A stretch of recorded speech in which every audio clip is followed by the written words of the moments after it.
Welcome back to the vlog. We're going to be playing at Capital Casino, buying for $500 in the 1-3 game. Got some good hands to go over, so let's get to it. Sit back, relax, enjoy. Here it comes.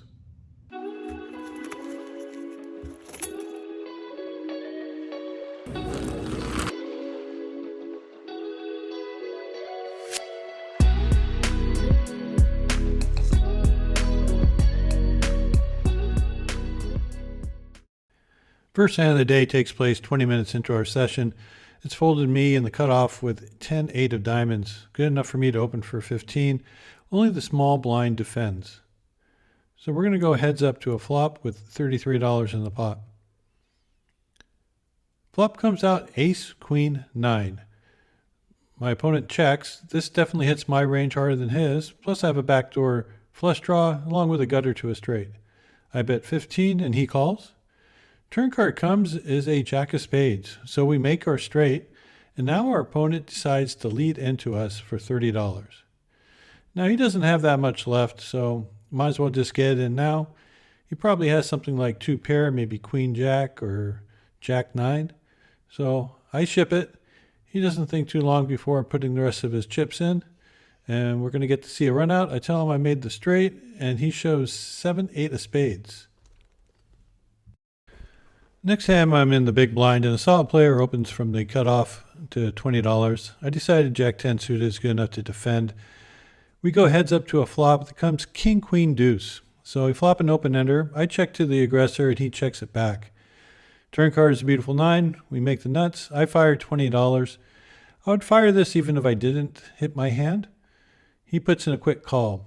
Most likely he was on a flush draw or maybe a gut shot like ace 10 or ace jack. But in case he was slow playing something bigger, like a king, queen or something, I decided to bet $60.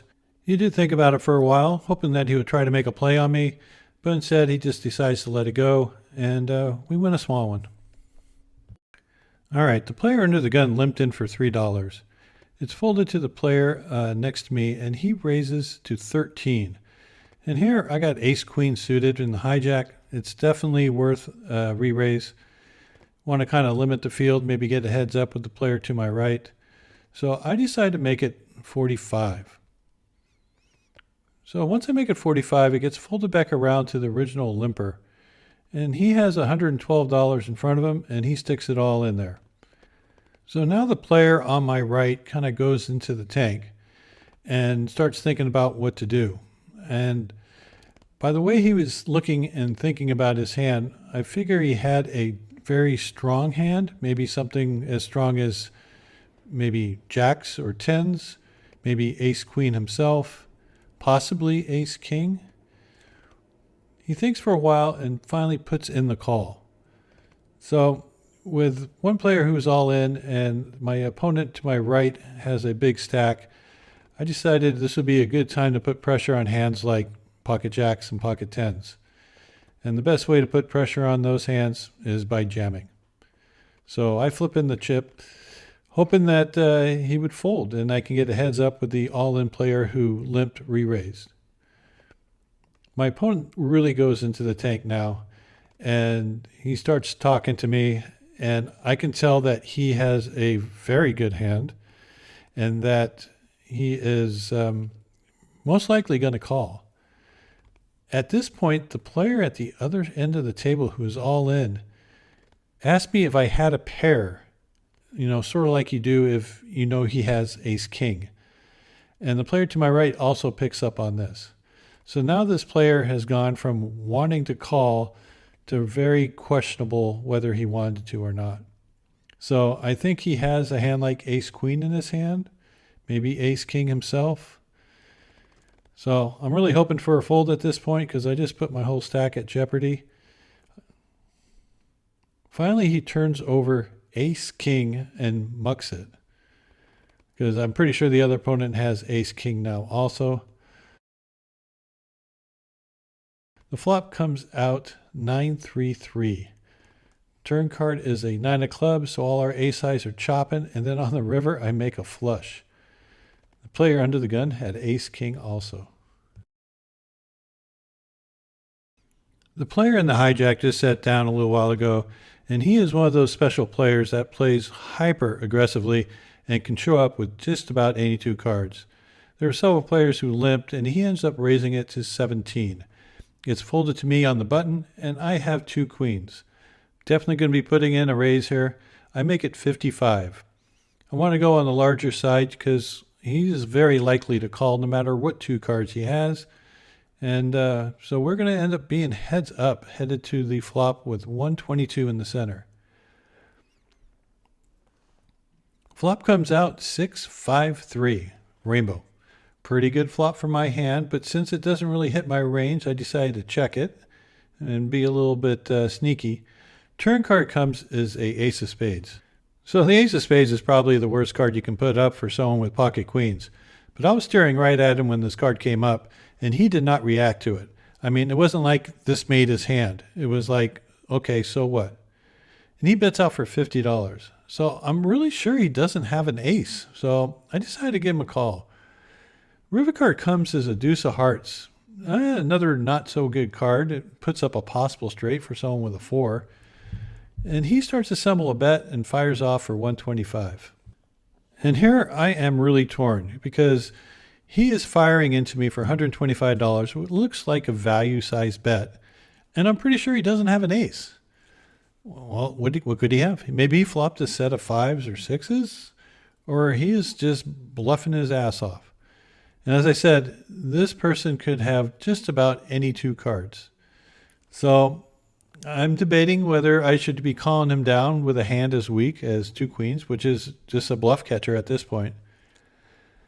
I don't know. This was a tough spot.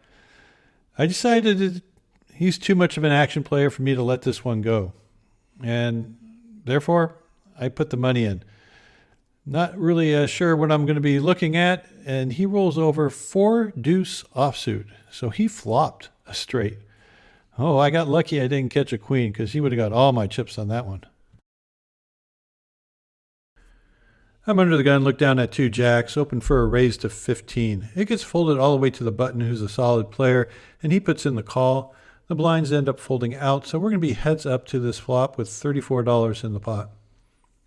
Flop comes out ace, deuce, 5. There's always an ace, I tell you. I still lead out for $15, and he puts in the quick call.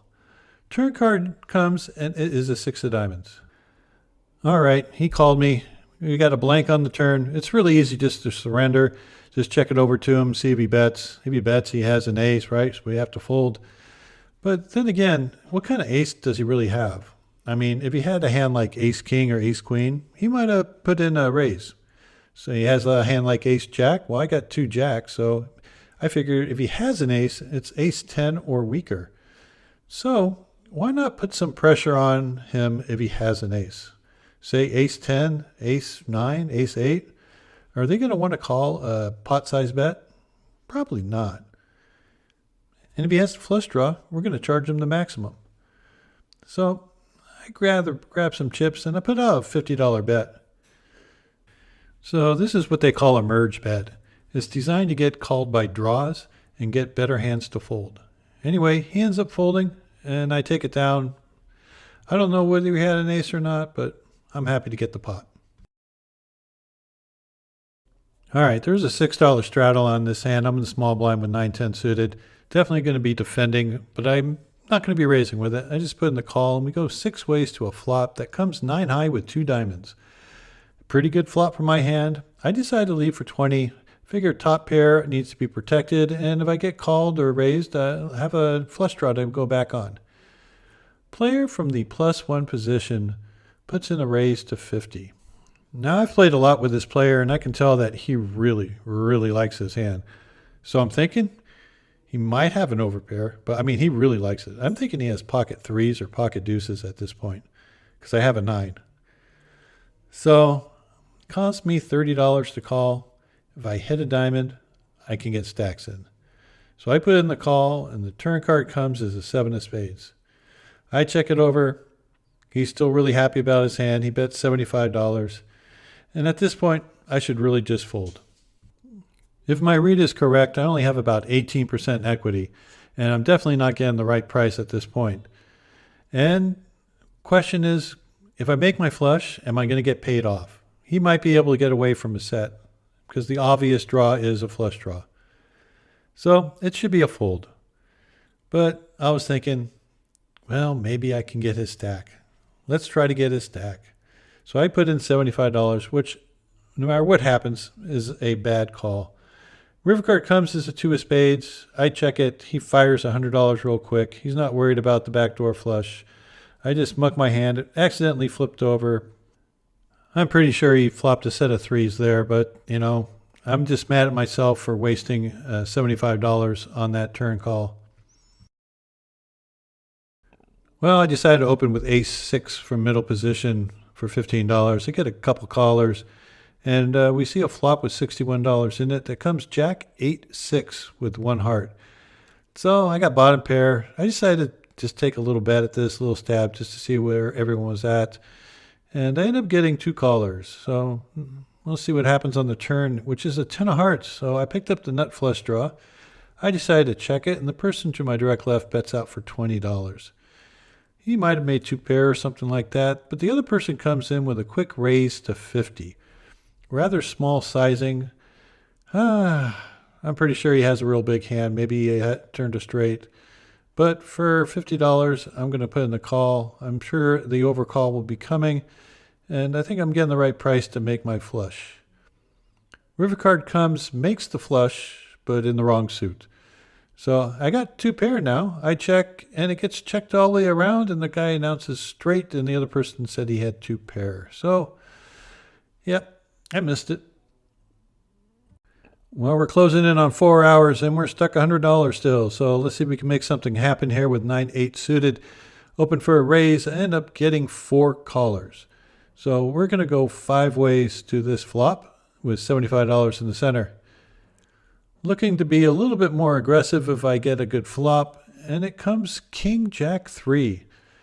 So we got a flush draw, and we got the lead. So let's try to make this thing work for us. It gets checked over to me. I decided to go for a little over half pot and bet $40. Just want to see if anyone has a king at this point. I don't want anyone to be calling me with a hand like Jack 10 or something like that. Anyway, everyone folds, and we get a small one. All right, the very next hand, we look down at 10-8 suited. Hey, it worked good last time. Let's try it again. So I open for a raise to 15. End up getting 2 callers for the $15, and we're going to head off to the flop with 46 in the center. Flop comes out 7-6-5 with 1 club. So we got an open-ender and a backdoor flush draw, and we have the big blind leading into us for $25. Here, I decided just to put in the call, and we get to see a turn card of a 9 of spades. How sweet it is. My opponent in the big blind bets again, this time for $35. Okay, what do we do? Do we raise here? Could be. Maybe it looks like we might have a flush draw and putting in a crying call. They might lead again, or yeah, let's do that. Let's just put in the call. River card comes as a 4 of hearts. Not a great card because it makes a one-liner out there twice over. Anyway, he leads again, this time for $40.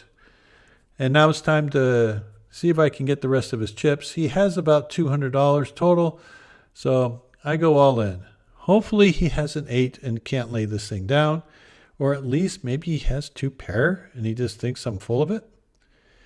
Anyway, he goes in the tank for quite some times before making up his mind. So after going in the tank for about 2 minutes, he finally says, oh, I can't beat anything, I don't think, but I just don't believe, I don't have a straight. I just don't believe you. And he pushes it in, and I show him the nuts, and he says, nice hand.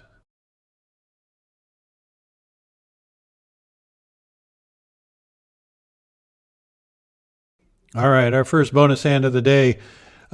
We have a player who's under the gun, who is an extremely aggressive player and likes to put a lot of pressure on by putting in big bets. And for the last couple of hands, he's been raising pretty liberally and not being looked up. He opens for $25. It's folded to the person to my right who puts in the call for $25. And here with ace king, I'm just going to put in a good size raise and hopefully just take down all this dead money. And I make it $125. The doesn't even think about it basically and just puts in the extra $100. The other player to my right decides on letting his hand go. So we're going to be heads up with this player with about $280 in the pot, and he has a little over $300 left in his stack. He looks at the flop, looks over at me, and he says, I'll check it to you. And here, I'm just going to put max pressure on. I don't care what he has. I'm just jamming. He can basically have ace high. He can have a small pocket pair, and hopefully he'll fold. If he doesn't, well, we still got some outs, right? Anyway, he says he has a straight draw and he got to put in the call, so I'm thinking maybe he has pocket sevens. Turn card comes as an 8. River card comes as a 3. So the straight draw misses, and I show my ace king, and he shows 10-7 hearts. Yeah, he called a $100 raise with 10-7. I opened under the gun with 2 10s, and I'm having a good day so far. I'm up almost $900. Player in the low jack, a solid player, can really mix up his game, puts in the call. And it's folded back around, and we end up getting another straggler along. So we're going to go 3 ways to this flop, which comes out king, king, 9 with 2 diamonds. So not the greatest flop, but not very bad either. So player at first checks. I bet $15, really small, just trying to figure out where I'm at. And only the player in the low jack puts in the call. Turn card comes as a deuce of hearts. Still not quite sure where I'm at, so I'm going to lead again for another small sizing. Now, if I had a king in my hand, I probably wouldn't lead for this sizing at all, unless I was trying to trap him into raising with a hand weaker than a king. And he's a good thinking player, and I'm thinking that he might be trying to make a move right now.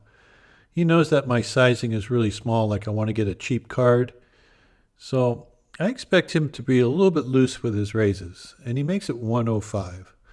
Now, granted, he could have a king. He could have pocket 9s. But really, I'm thinking he probably has something with some equity and might be drawing, like a flush draw. Either ace, queen of diamonds, ace, jack of diamonds, queen, jack of diamonds. I have the 10 in my hand, so that limits it. The river card comes as a jack of spades. I check it over to him. He quickly checks it back. I tell him I have 10s, and he shows the ace, jack of diamonds. I really like the way my opponent played this hand. My weak bet on the turn gave him an open door to make a play, and I like that he did. I think that's a good play to make. I probably would have done the same thing myself. Big question is, what would have happened on the river if a blank hit? I think I was prepared to call him down if a blank hit, but I don't know. If he puts out a big bet, it would have been tough. Thanks for watching, guys. That first day I was all over the place. Ended up winning $230, which is not so bad considering some of the poor plays I made. The second day was really, really boring, except for 2 hands, and those are the 2 hands that I showed you. The results, well, they're pretty good. I ended up winning $780. Basically won a lot of small pots. All the little moves I made paid off, so it turned out to be a good day, but not too exciting for the vlogging aspect of it. Anyway, I do appreciate your support, and I appreciate you watching. And if you have any suggestions how I should have played that last hand with the pocket 10s, I'm all ears. Anyway, we'll see you next time. Until then, good luck at the tables.